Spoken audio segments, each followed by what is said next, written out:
Bueno, vamos a comenzar con la primera mesa redonda.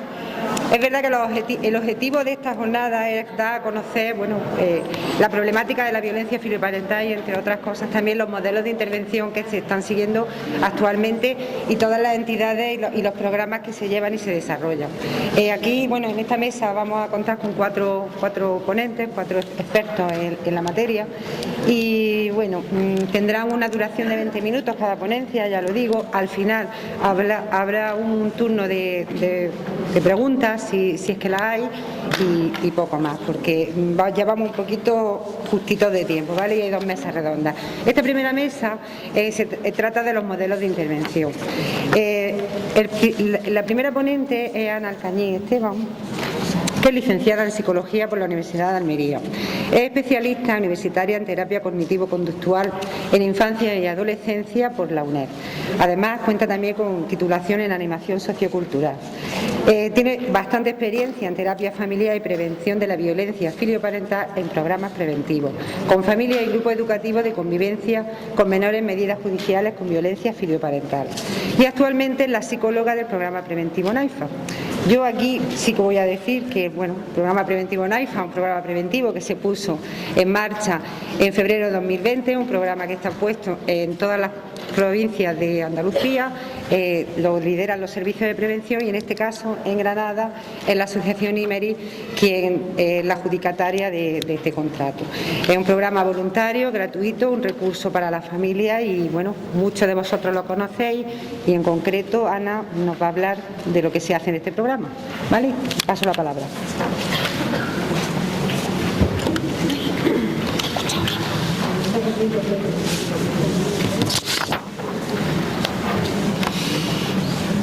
Bueno, pues como decía Paco Umbral, yo vengo a hablar de mí.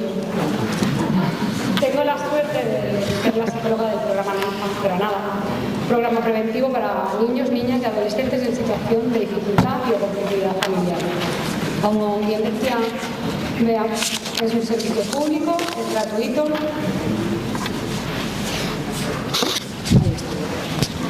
Es un recurso que aparece en el catálogo de prestaciones básicas de los servicios sociales y es un espacio para la atención de las familias que combina tanto la intervención individual, familiar y grupal.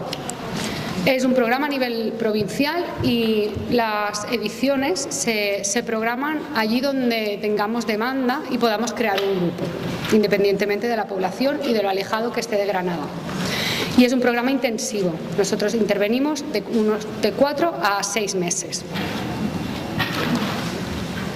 Antes de empezar a contaros cómo trabajamos y nuestro modelo de intervención, sí que me gustaría contaros un poco nuestra contextualización, una base histórica y teórica del programa, para que entendáis también cómo trabajamos y por qué trabajamos. La asociación adjudicataria es la asociación IMERIS aquí en Granada, también en Jaén y en Málaga. La asociación IMERIS es una entidad sin ánimo de lucro desde el 99, cuya misión es proporcionar una atención de intervención especializada a menores y familias en situación de conflicto social y o familiar. Y declarada, lo que tenéis ahí, tampoco quiero ponerme a leer, utilidad pública desde el 2019, y esa misión la cumple desde diferentes campos de intervención, y entre ellos la prevención. Y dentro de esos programas preventivos encontramos el programa NAIFA. Dentro de la base histórica, esta contextualización histórica que os quería hacer, quería contaros que hace poco surgió un reto y bajo el marco del convenio de colaboración entre el Servicio de Prevención de la Conserjería de Igualdad, Políticas Sociales y Conciliación y la Universidad de Sevilla. Querían consensuar y homogeneizar un programa preventivo basado en la evidencia, ¿vale? Y que se desarrollara en toda Andalucía, que era lo que decía Bea, se desarrolla en todas las provincias de Andalucía. Uno de esos programas que evaluaron porque lo que hicieron, el reto era ese, consensuar y homogeneizar, y lo que hicieron fue estudiar todos los programas preventivos que ya habían en Andalucía, y entre ellos el PRISMA. El PRISMA, creo que a algunos de aquí os sonará, espero que a muchos, era el programa de atención, orientación e intervención a familias con menores en situación de conflicto o dificultad. Surge porque en 2007, y en concreto desde el Servicio de Prevención y Atención a Familias, que ya estaba al cargo Beatriz, se empiezan a dar cuenta de que ni la valoración de riesgo ni los programas de intervención daban respuesta a lo que se estaban encontrando en Fiscalía. Los menores de 14 años estaban siendo atendidos por protección y las características que se estaban encontrando no eran esas. Entonces, de ahí sale el prisma para dar respuesta al artículo 3 y 18 de la Ley Orgánica 5/2002 del 12 de enero. Tal es su éxito y la respuesta que estaba dando, que se amplía los nuevos destinatarios, incluyen a las familias, se amplía el rango de edad y pasa de ser un convenio de colaboración a un contrato de prestación de servicios. Entonces, una vez analizados los diferentes programas de prevención y en concreto también el prisma, ¿por qué os hablo del prisma también? Porque lo llevaba la asociación Imeris y tengo todos los datos y por eso hablo con tanto cariño, porque es como el precursor de lo que ahora es NAIFAP. Entre la revisión de los programas y la revisión teórica y empírica que se realiza desde la Universidad de Sevilla, con la catedrática Victoria Hidalgo a la cabeza, encuentran los elementos clave de los programas de prevención, que era lo que estaba funcionando en las intervenciones. Y de ahí surge el NAIFAP. Nuestra base teórica es muy sencilla. Tenemos el paraguas de la parentalidad positiva, que ahora a continuación os voy a explicar, y dos pilares: las competencias sociopersonales en niños, niñas y adolescentes y las competencias parentales. Y ahí se centra nuestra intervención. La parentalidad positiva emana de la recomendación 19 del Comité de Ministros del Consejo de Europa, cuyo objetivo era crear las condiciones necesarias para el fomento del ejercicio positivo de la parentalidad. ¿Por qué surge esto? Porque cada vez a las familias les está costando más ser padres y ejercer sus funciones parentales. Son los primeros agentes socializadores, son ellos los que tienen que enseñar a sus hijos, hijas a entrar en la sociedad. Y tenemos una sociedad, tenemos una pandemia, crisis económica, las nuevas tecnologías y todos los valores que han ido cambiando. Imagino que vosotros y vosotras también os encontráis con familias que os dicen: pero es que mi padre no hacía falta decirme nada, me miraba y ya lo hacía. Bueno, ¿fuera decir mi nombre? Pues no, señores, señoras, eso ha cambiado, ¿no? Y además se suma la sensibilización que tenemos a lo que pasa de puertas para adentro y a la gente desprotegida y en situación de desprotección que está de puertas para adentro de las casas. Por lo tanto, esta recomendación lo que viene es a decirle a los estados que deben y pueden crear condiciones necesarias para ese fomento del ejercicio positivo de la parentalidad. Que queda muy bonito, ¿no? Es educar en el interés superior del niño, cuidarlo, desarrollar sus capacidades, no hacerlo de forma violenta, reconociendo a los menores, poniendo límites y normas para que le permitan el desarrollo pleno del niño y de la niña. Vale, entonces empezamos a hablar de educación parental, vamos a educar a los padres. ¿Hay receta para eso? Entonces, ¿qué vamos a educar? ¿Qué necesitamos para ejercer nuestra función de parentalidad positiva? Y aquí aparecen las competencias parentales. Otra vez vuelvo a nombrar a María Victoria Hidalgo y a Lucía Jiménez García y el equipo de investigadoras y colaboradoras que, con el amparo del contrato suscrito entre Cruz Roja Española y la Universidad de Sevilla, se ponen a hacer un estudio exhaustivo de la situación y de la literatura, qué se ha estado trabajando en competencias parentales, qué se ha estado investigando. Y a partir de ahí, y un análisis cuantitativo y cualitativo, se establecen las 12 competencias parentales y la entrevista para la evaluación de competencias parentales, la ECP12, que seguro que la mayoría los conocéis porque es de reciente presentación. Es uno de los test que utilizamos nosotros para nuestra evaluación. Y estas competencias son las que entrenamos y las que ayudamos a desarrollar a esos padres y a esas madres que acuden al programa. Como veis, están divididas en 4 áreas: personales, educativas, organización de la vida familiar y el apoyo social. Os lo voy a pasar muy por encima: autorregulación emocional, poder conocer sus propias emociones. Estoy cansada de preguntarle a la gente, ya no solo a padres y madres, niños. Cuando pregunto ¿cómo te sientes? Y me dicen bien, no habrá emociones para decir. Pero bueno, esa es la educación emocional que tenemos aquí en nuestro país. Así que entonces pasa por ahí, por reconocer nuestras emociones, por poder gestionarlas, por poder también reconocerlas en sus hijos y en sus hijas, porque si ni siquiera se las ven a ellos, ¿cómo las van a ver en sus hijos? También ayudarles a que ellos puedan empezar a gestionarlas. La percepción adecuada del rol parental. ¿Cuántas veces es que nos creemos que tenemos que ser una madre o un padre de patrón? Es como que si todos tenemos que ser igual y yo tengo que, No, a lo mejor tienes que atender a las necesidades de tu hijo o tu hija, o a las necesidades y características de tu familia. El afrontamiento de situaciones estresantes. Luego, en educativas, la estimulación y la estructuración, ayudarles a que se desarrollen. Las creencias y expectativas adecuadas sobre el desarrollo. Creo que ha sido Ana María, ahora no recuerdo el apellido, lo tenía por aquí apuntado, que decía: ¿conocéis a vuestros hijos? Se trata de eso, ¿qué necesidades están teniendo? Porque muchas veces, y cuando empieza la violencia, cuando está en un grado incipiente, es que mi hijo lo hace lo siento, voy a decir un taco, por joderme, porque sabe que eso me duele. Bueno, pues a lo mejor está expresando una necesidad y no la estamos ni escuchando ni viendo. El afecto, la comunicación y la aceptación. La última sesión grupal que tuve era de comunicación y empezaba: lo que le decís a vuestros hijos y a vuestras hijas, ¿se lo diríais a cualquiera en la calle? Teníais que ver las caras. Es como, ostras, es verdad, no les hablamos bien, o les decimos cosas que si lo decimos en la calle nos darían un guantazo. Entonces, el afecto, la aceptación, porque no solo basta con quererse, sino también que sepan que son figuras de apego seguras, de aceptar también cómo son los niños. Es que mi hijo tiene que ser... Vale, pues esto es lo que tiene. Así que creo que lo va a tener que querer y educarlo. Así que vamos a ver cómo lo hacemos.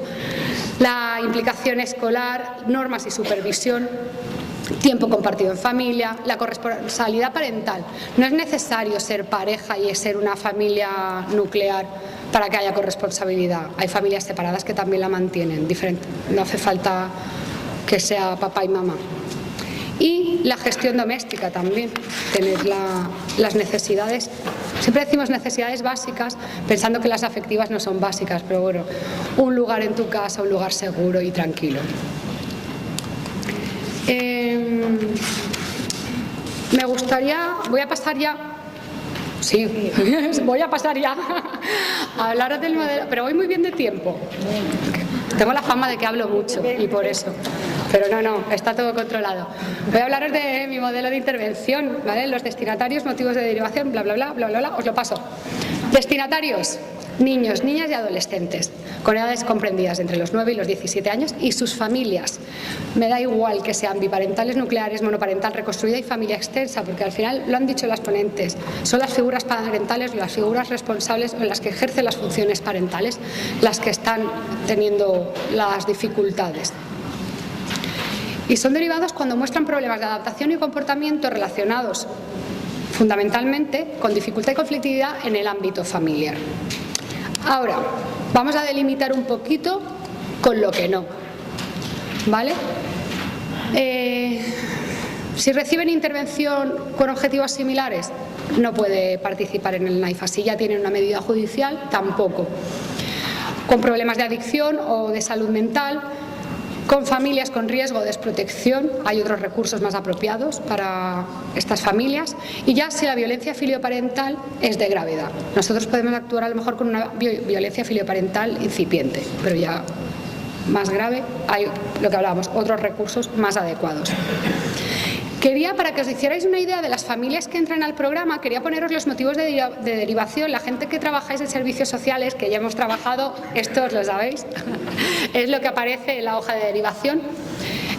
Lo que tengo remarcado son los motivos de derivación a nivel general de la familia. Situación de dificultad y o conflictividad en el ámbito familiar. Como veis, el tanto por ciento de al lado son los casos que hemos recibido, el tanto por ciento que ha marcado ese ítem. Baja cohesión familiar y dificultades del establecimiento de vínculos de apego seguro. Con los menores, comportamiento agresivo y hostil, comportamiento antisocial, dificultades atencionales y de comportamiento impulsivo, problemas emocionales, problemas académicos o retraimiento o aislamiento social. Para los padres, percepción inadecuada aquí ha sido una errata, lo siento. Percepción inadecuada del rol parental, dificultades de autorregulación emocional, afrontamiento inadecuado de situaciones estresantes, conocimientos y expectativas inadecuadas sobre el desarrollo, problemas de afecto y comunicación, estimulación del desarrollo inadecuado o insuficiente, bajo control y supervisión, dificultades para la gestión doméstica, dificultades para la organización de la vida cotidiana, apoyo social insuficiente y baja implicación y acompañamiento. Como veis, en las dos ponencias se ha estado hablando de las características y los factores de riesgo y factores explicativos. Como veis, todo esto corresponde a esas características y si a lo mejor en un bajo grado, pero de una forma continuada, acabaría en violencia filioparental. ¿Cómo nos vienen las familias? Nuestro circuito de intervención. Desde cualquier ámbito socioeducativo, tanto sistema educativo, fiscalía, sistema sanitario, servicio de protección de menores, iniciativa propia, servicios sociales mismos y otros recursos comunitarios, por ejemplo, el Centro Municipal de Información a la Mujer. Se pueden ver, se pueden visibilizar esas familias, pero la puerta de entrada y la derivación se hace desde los servicios comunitarios. Como ya habíamos comentado, está dentro de su catálogo y es un servicio también para los servicios comunitarios. ¿Qué pasa cuando ya se realiza la derivación? Esta derivación, los servicios comunitarios hacen un informe de derivación donde marcan los criterios que os he mostrado antes. Pasa al servicio de prevención, con los que realizamos una comisión, entre ellos el servicio social derivante y la entidad, nosotros del NAIFA, donde vemos la adecuación de esos perfiles y esas derivaciones para que se ajusten lo máximo al perfil. Una vez ya nos llega a nosotros evaluamos, planificamos, intervenimos y en todo este proceso vamos coordinándonos con los servicios sociales, con el servicio de prevención y posteriormente, una vez finalizada la intervención, hacemos una devolución. Se la hacemos al servicio de prevención y el servicio de prevención a los servicios sociales y a los agentes que nos hayan derivado. Por ejemplo, se trata también de que si nos han derivado una orientadora, le llegue también la información de lo que hemos trabajado y en qué estado se queda también la familia. Nuestros objetivos están en 4 bloques: competencias sociopersonales, ejercicio positivo de la parentalidad, el funcionamiento familiar y un espacio de encuentro para las familias, que también parece ahí en último espacio, sin haberle puesto contenido, pero creo que es principal el que ellas se vean que no son las únicas. Hay veces que tengo una mamá que participa muy poco, pero se le nota en los ojos, además ahora con la mascarilla es como cómo aprovecha, cómo escucha, la tranquilidad que le da también ver cómo solucionan las otras mamás. Y es muy beneficioso también a la hora de construir también soluciones para sus problemáticas. Modalidades de intervención. Había hecho esta diapositiva para explicaros que previo a nuestra intervención hay una evaluación exhaustiva que está guiada y supervisada por la Universidad de Sevilla, como os había contado. Con esa evaluación vemos las características de la familia, de los padres y las madres, de los niños y las niñas y elaboramos un PIP, un programa de intervención personalizado para cada familia y para cada individuo, donde vemos qué modalidad le va a venir mejor, cómo vamos a poder intervenir, qué aspectos de esos contenidos vamos a destacar, tanto en la modalidad individual, familiar o grupal o multifamiliar, ¿no? Ajustamos completamente a cada familia la intervención. Las modalidades de intervención propiamente dichas son individual, familiar, grupal y multifamiliar. Las individuales y las grupales tanto para niños, niñas y adolescentes como para padres y madres. Las solemos hacer las grupales a la misma hora, porque así los papás y las mamás vienen con nosotros, vienen conmigo en este caso, y los niños y niñas y adolescentes van con mi compañero o con mi compañera que se encargan de los menores.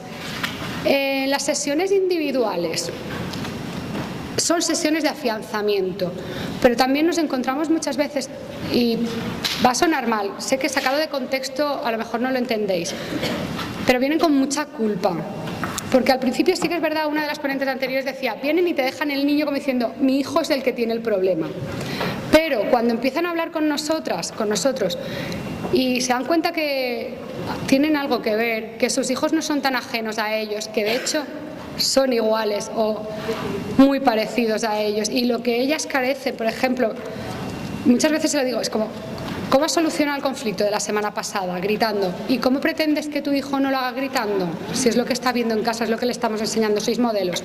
Entonces, a partir de ahí, trabajamos mucho la identidad también. Bueno, y lo que iba a decir, que os suena raro, muchas veces lo digo, no sois psicópatas. Vienen con una culpa y que lo han hecho fatal. No sois psicópatas, habéis hecho lo mejor que habéis podido con las herramientas que teníais, con las circunstancias, y a partir de ahí empezamos a trabajar, y para eso estamos aquí, para daros herramientas. Luego también hay muchos aspectos que están dificultando esa competencia, que puedan ejercer esa parentalidad positiva, esas competencias parentales. Me encuentro con madres que sufren las secuelas de un maltrato. Apegos desorganizados también un montón. Entonces, duelos. Vamos a sentarnos, vamos a ver qué es lo que nos está impidiendo, y entonces ahí empezamos a funcionar. Y luego, ya en las grupales es cuando se hace todo lo genérico y enseñamos esas competencias parentales que os había comentado. Lo hacemos totalmente dinámico, y ahora se lo estaba contando a un compañero de servicios sociales. A veces las pongo a bailar y les digo, mirad, esto ahora mismo sé que creéis que estoy loca, pero ahora cuando nos sentemos lo vais a entender, ¿no?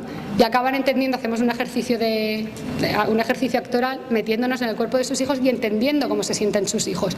Y ahí es como, ostras, es como, de verdad. Cuando he dicho que estoy agradecida por el programa NAIFA es porque me dan oportunidades de vivir estas cosas. Es maravilloso cómo se dan cuenta que estaban muy alejadas y cómo se acercan a sus hijos y a sus hijas. Digo alejadas porque la mayoría son mujeres, luego os enseñaré los datos. Y luego en las sesiones familiares lo que hacemos es cambiar patrones disfuncionales, que se escuchen, que vean las necesidades que tienen todas las partes, y fomentar y potenciar todas las cosas buenas que sí tienen como familia, porque siguen siendo familia, por eso vienen juntos, y eso también se les potencia mucho, porque muchas veces vienen como, es que no vamos a cambiar, siempre ha sido así. Perdona, estáis aquí. Creo que no hay acto de amor más grande que este, ¿no? Venir a solucionar y a decir, quiero que esto cambie. Y luego las multifamiliares, que se suelen hacer al final con todas las familias, y es un poco de resumen, ¿no? Hacemos juegos donde se va viendo cómo se comportan o cómo se comportaban, porque muchas veces es como, ¿cómo hubieras solucionado esto cuando entraste aquí? ¡Buah, no es verdad! Le hubiera mandado a la mierda o algo así, ¿no? Y se van dando cuenta de los cambios, y son muy divertidas, y creo que muy satisfactorias también para ellos ver cómo han cambiado su forma de funcionar. Y todas estas modalidades de intervención se realizan con estos 3 tipos de intervención, ya sea bien orientación, dando pautas concretas, psicoeducativa, enseñándoles las competencias, por ejemplo, que habíamos hablado, de la comunicación, a poner límites, y también psicoterapéutica, que era lo que os comentaba de las sesiones individuales. Vale, ya me estoy dando cuenta. Sí. La evaluación, voy a hacerlo muy rápido, que sepáis que tenemos una evaluación inicial, procesual, final y seguimiento. Os había puesto aquí todas las evaluaciones que pasamos para que vierais al inicial, final y seguimiento. Y quería así dejaros los datos, lo voy a hacer súper rápido. Empezamos en el 2020, un mes antes del confinamiento, así que podéis haceros cuenta, una actividad grupal, lo que hemos podido trabajar en el 2020. Así que empezamos a finales del 2020, en el 2021 hemos tenido 31 casos cerrados y hemos empezado 13, que estamos continuando actualmente en Almuñécar. De los cerrados, 27 han llegado a término con más de 3 sesiones y 4 con menos de 3 sesiones. Hemos tenido ediciones en Fuente Vaqueros, por favor que me perdonen, porque hemos tenido en Fuente Vaqueros, Granada, Atarfe, Pulianas, Huetortájar y Motril, teniendo una valoración positiva de la derivación en un 80%. Y os lo digo porque es muy importante a la hora de los resultados. Hemos ido viendo que conforme aumentamos el criterio de valoración y se va afinando más en los perfiles de las familias que entran en el NAIFA, empezamos a aumentar los objetivos, el motivo de cierre con objetivos cumplidos totalmente. Y sí que quería hacer mención, por ir terminando, a las familias para que vierais que, salvo lo del dato de monoparentales, que sí que es un 44%, lo demás son familias que da igual que tengan trabajo estable, inestable, sin trabajo. Como veis, casi el 50% sin dificultades económicas, el 37% con dificultades pero que no afectan a las necesidades básicas, el 15% con sí. ¿Por qué os digo esto? Porque a mí me llegó a llamar una mujer y me dijo, es que mi familia es normal. Dije, muy bien, como todas las que yo atiendo. Para la hora de derivar, y que lo tengáis muy claro, porque entiendo que sois agentes de entornos socioeducativos, que cualquier familia es perceptiva de estar en el NAIFA en el momento que empieza a tener dificultades. En los colegios os encontraréis niños que empiezan a tener algo, que le falla algo en el comportamiento. Intentáis hablar con las familias y las familias os dicen que están desbordadas, que es que le digo que lo haga, o familias que ni siquiera colaboran porque están en otra. En los centros sanitarios os llegarán mamás o papás, sí, pues a ver cómo le hago que se tome la medicación o a ver cómo lo traigo yo para que lo vacunen, porque no los pueden gobernar ya con 10 años. En el sistema judicial igual, niños que a lo mejor ya no les llega para medida judicial, pero se les están yendo de las manos. Eso, mejor que yo, vosotros sabéis las familias que os encontráis y queríamos mostraros que estamos aquí, la forma de trabajar y los resultados que estamos teniendo, que me faltaba esto. La satisfacción con el programa, tenemos la valoración de los menores se hace en un 8,7 sobre 10 y los progenitores en un 9,25. Nosotros estamos encantadísimos del trabajo y sobre todo hay una satisfacción porque a los 4 meses les llamamos, les hacemos un seguimiento, ¿cómo vais? Nada más con qué alegría de saber de ti, qué alegría escucharte, ya te dice mucho. Y entonces hay muchos casos, tenemos el 70% que continúa la mejora y luego el 30% que no ha continuado la mejora. Son 4 casos, 2 de ellos sí que ha habido abandono, vinieron a la evaluación y ya no volvieron más, vinieron a lo mejor a una sesión y ya no acudieron a más sesiones. Una familia que el menor sí que ha mejorado, la madre no. Y otro caso que sí, que era familia extensa y bueno, siguen teniendo problemas y ese sí que no tenemos mejora. Se mantienen, no ha ido a más, pero no ha habido mejora. Así que bueno, ya está, ya os he contado mi libro, que muchas gracias. Si tenéis alguna pregunta, por favor.